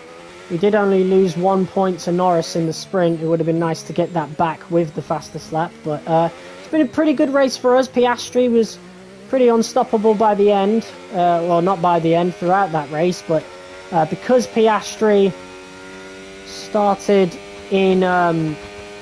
started with 0 points going into this weekend, I'm not too worried about him getting the win, and I will happily take the 19 points that we get behind him, as we once again outscore Lando Norris and Charles Leclerc. Oscar Piastri takes the win around Miami, and we take P2. Yes, mate, I'll take that. Well done. We're really happy with the podium down here, so well done. Yes. I'm really happy with that one. There we go. P2 is very decent. Piastri, that's his first win in a long time.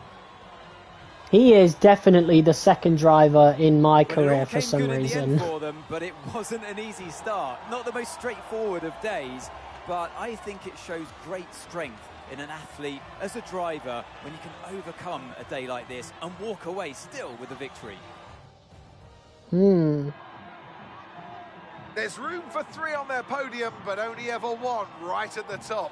Let the celebrations begin. And your winner today, the man from down under. Congratulations, Oscar Piastri.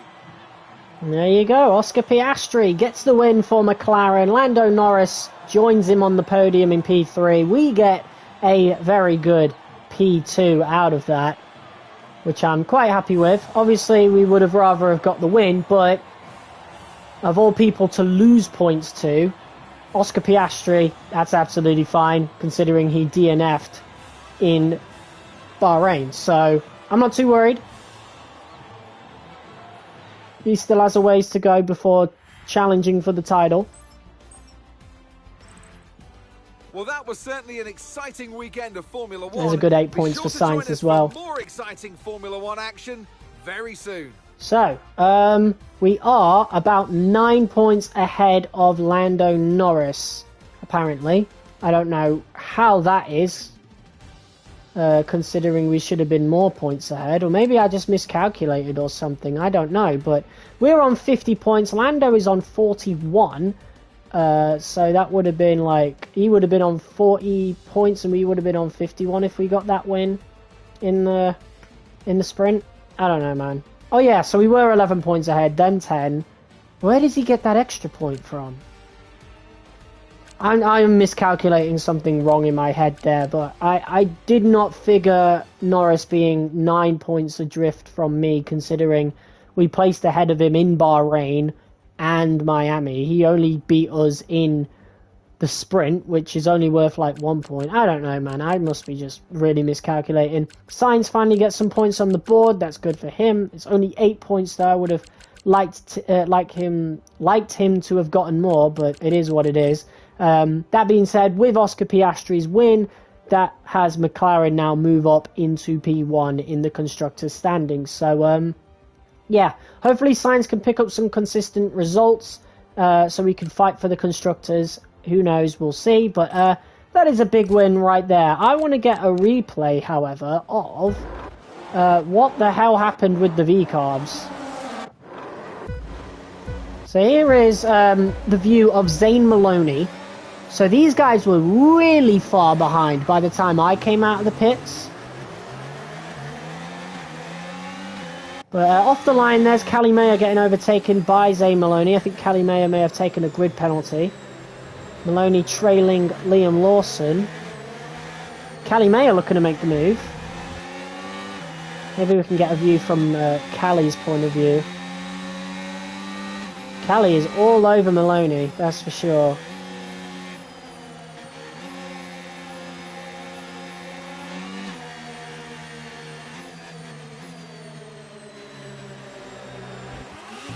What happened with the V-carbs? So here we go, here's Maloney making the move on Lawson. Maya is also looking to make the move. Getting a right proper squeeze in. Let's have a look, shall we? 3 wide in the stadium section, yikes. Callie May are risking it all, very aggressive. Wow, okay, that is... Wow, I thought, where did the crash happen then? They definitely lost so much time, but here's Callie May making the move around the outside on both the V-carbs. Callie, I'm pretty sure, received a grid penalty. And then here's the V-carbs going side by side into the big chicane. I don't know how on earth they managed to do that, but they're losing so much time.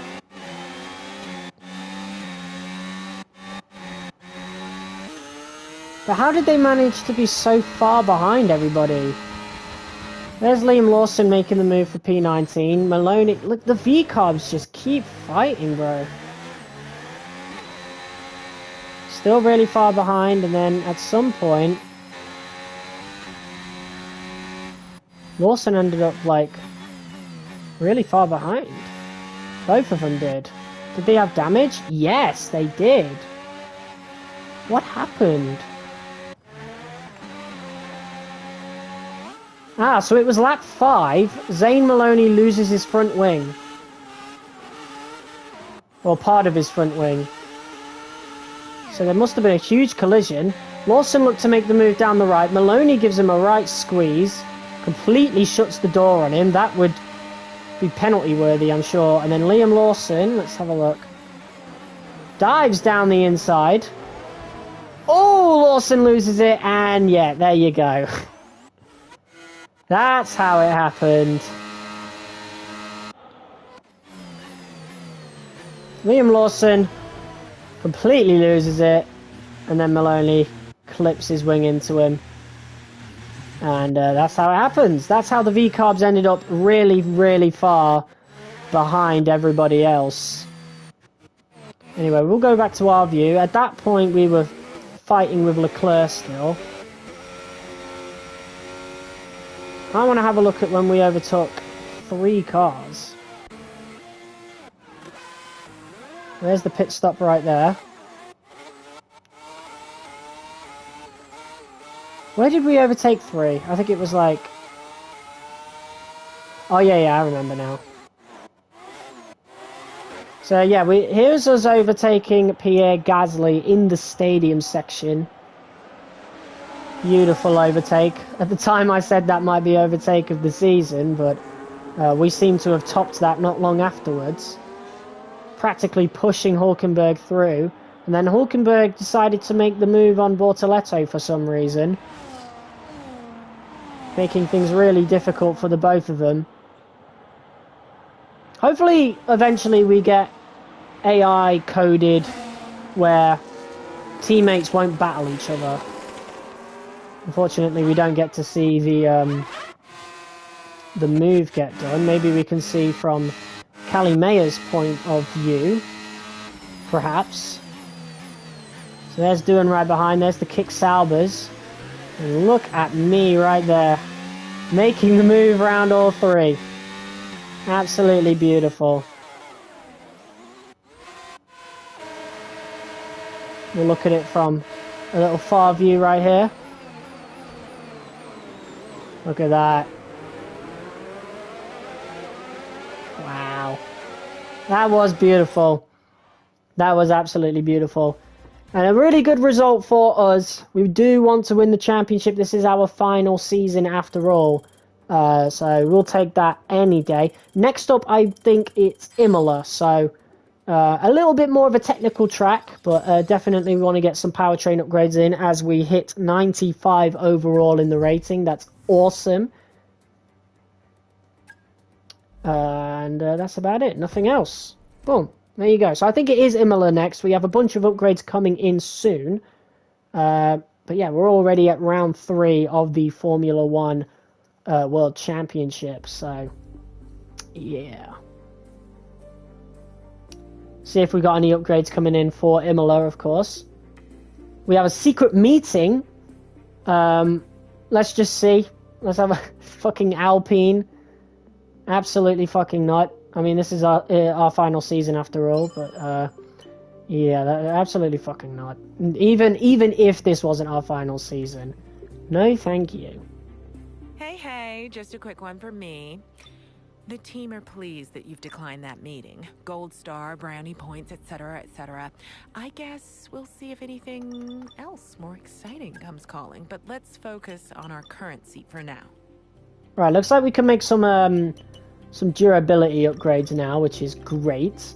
We can also make some more aerodynamic upgrades, but as you can see, we are still one of the best there. The reason McLaren are so far ahead of us in the R&D chart is simply because of how good their aerodynamic package is. So, in terms of everything else, I'm not too worried. We do want to improve the chassis, though. That is definitely one I want to improve. So, hopefully the cable assembly does arrive before Imola, which it does, so that's good. But anyway, guys, thank you all so much for tuning in and watching this episode of F1 25 Driver Career Mode. If you guys liked it, be sure to hit that like button as hard as you possibly can. I uploaded another episode of Bloodborne earlier on today. I think I've got about 2 or 3 more episodes left to go before we're done with that game for the time being. Having experienced all the content, so be sure to check that out. I'll be back tomorrow with the next episode of this, which will be the Imola Grand Prix. So yeah, hope to see you guys there. Until then, I'll see you soon. Peace.